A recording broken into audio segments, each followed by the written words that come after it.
মহান আল্লাহ আমাদের অসংখ্য গণিত নিয়ামত দান করেছেন।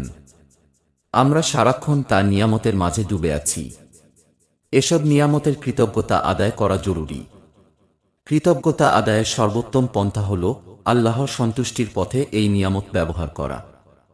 আর সবচেয়ে বড় অকৃতজ্ঞতা হল এসব নিয়ামত উপভোগ করে আল্লাহর অবাধ্য হওয়া, তার দেয়া সবকিছু ব্যবহার করে গুনাহের কাজে লিপ্ত হওয়া। মহান আল্লাহ খুলে খুলে সব গুনাহের কাজের বিবরণ দিয়ে দিয়েছেন, যা মানুষকে জাহান্নামের দিকে নিয়ে যায়।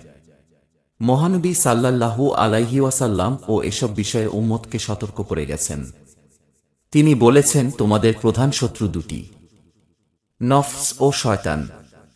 শয়তানের ধোঁকা থেকে বাঁচাই আমাদের পরীক্ষা। নফসের মাঝে গুনাহের চাহিদা তৈরি হবে, ভালো কাজের আগ্রহ সৃষ্টি হবে।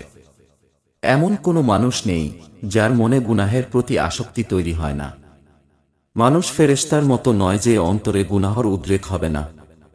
ফেরেশতাদের সৃষ্টি করা হয়েছে শুধুই ইবাদতের জন্য। তাদের অন্তরে এসব আসে না। মানুষের মনে গুনাহের চাহিদা সৃষ্টি হবে। এই চাহিদা দূর করতে হবে। এর মাধ্যমে বান্দা আল্লাহর নৈকট্য লাভ করতে পারবে এবং তার প্রিয় পাত্র হতে পারবে। দুটি স্পষ্ট পথ। এক, শয়তানের পথ। এটি হল গুনাহের কাজ করা, কুপ্রবৃত্তির দাসত্ব করা। দুই, রহমানের পথ, আল্লাহর পথ। এটি হল তার হুকুম মানা, শয়তানের পথে না চলা, কুমন্ত্রণা থেকে বাঁচা। জোরপূর্বক এ থেকে বেঁচে থাকতে হবে। এটাই মুহাজাদা। এর জন্য ধৈর্য ধারণ করতে হবে।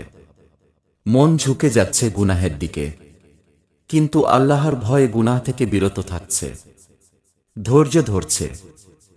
এই ধৈর্য ধারণের বিনিময়ে আল্লাহ অনেক উত্তম প্রতিদান প্রদান করবেন। চোখ দিয়েছেন আল্লাহর কুদরত দেখার জন্য, কিন্তু ঘর থেকে বের হলেই এখন গুনাহের শত আয়োজন। চোখ তুললেই গুনাহ আর গুনাহ। আজকাল তো ঘরেই বরং পকেটেই গুনাহের সব উপকরণ বিদ্যমান। মোবাইল আছে, তার মাধ্যমে আপনার কুপ্রবৃত্তির চাহিদা মেটাতে পারেন, চোখের মজা লুটতে পারেন।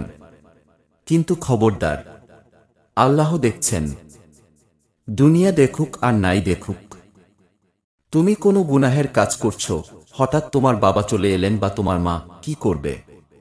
সেই কাজ করতেই থাকবে নাকি যেভাবেই হোক, যত কষ্টই হোক, তুমি সেই কাজ থেকে বিরত থাকবে? তুমি চাইবে না তোমার বদনামি হোক মা বাবা, স্বামী বা স্ত্রী কিংবা তোমার শায়েখ বা মুরব্বির কাছে। অথচ তাদের সামনে তোমার ইজ্জত ভুলুণ্ঠিত হলে কি এমন ক্ষতি হবে তোমার?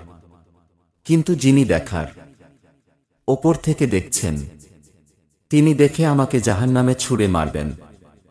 আল্লাহ রক্ষা করুন। এমন কুমন্ত্রণা মনে এলে এভাবেই বাঁচবে যেভাবে মা বাবা মুরব্বি থেকে বাঁচো। এই যে কুপ্রবৃত্তি দমন করল, এটাই ঈমানের চাহিদা। মনের ভেতর যে কুমন্ত্রণা তৈরি হয়, তা আল্লাহই সৃষ্টি করেন। বান্দা যেন দমন করে। বান্দা কুপ্রবৃত্তিকে যত দমন করবে, ততই সে আল্লাহর নৈকট্য অর্জন করতে পারবে। ঈমানী নূর তার অন্তরে সৃষ্টি হবে। আল্লাহর সঙ্গে সম্পর্ক গভীর হবে। এমন কোনো অজিফা নেই যা পড়লে গুনাহ থেকে বেঁচে যাবে, বরং জোর করেই বাঁচতে হবে। হ্যাঁ, আল্লাহর কাছে গুনাহ থেকে বাঁচার দোয়া করতে হবে। যেখানে তুমি আছো সেখানে গুনাহের আশঙ্কা দেখা দিলে আল্লাহর দিকে মনোনিবেশ করবে। দোয়া করবে, আল্লাহ, আমার চোখ কান দ্বারা গুনাহের আশঙ্কা হচ্ছে, আপনি হেফাজত করুন। এটাই সর্বোত্তম অজিফা। আর গুনাহ থেকে বাঁচার জন্য সর্বোচ্চ চেষ্টা এবং ত্যাগ স্বীকার করবে। নিজের উপর জোর খাটিয়ে তা থেকে বাঁচবে। পাশাপাশি ইখলাস ও আল্লাহ অভিমুখী হয়ে থাকবে সবসময়। মহান আল্লাহ হেফাজত করবেন।